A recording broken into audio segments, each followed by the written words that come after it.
Здравствуйте, меня зовут Имаралиева Нуриля Абдыхалиловна, я врач-педиатр и иммунолог.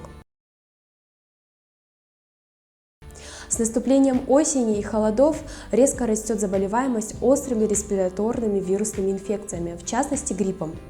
На сегодняшний день самым эффективным и безопасным методом профилактики является вакцинация против него.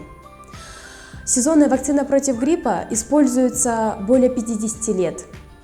Ее получают миллионы людей, и ее эффективность и безопасность была проверена временем. Вакцина против гриппа в составе имеет антигены разных штаммов вируса. Вирусы гриппа постоянно мутируют и могут циркулировать каждый год разные штаммы. Поэтому состав вакцины ежегодно обновляется для того, чтобы она была более эффективна против циркулирующих в этот период вирусов. Вакцинироваться против гриппа нужно всем, так как гриппом может заболеть абсолютно каждый.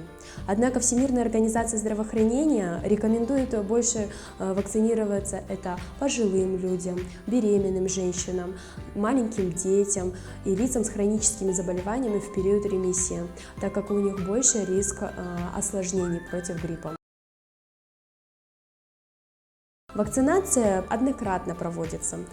Эффект ее развивается через 14-30 дней и сохраняется на 1 год. Побочные эффекты, какие могут возникнуть после вакцинации, это может повыситься температура тела, проявляться гриппоподобные симптомы. Не стоит переживать, так как они проходят самостоятельно в течение 3 дней. Медицинский центр Авиценна предоставляет такую возможность, как вакцинация против гриппа каждому. Приходите, будем рады вам помочь.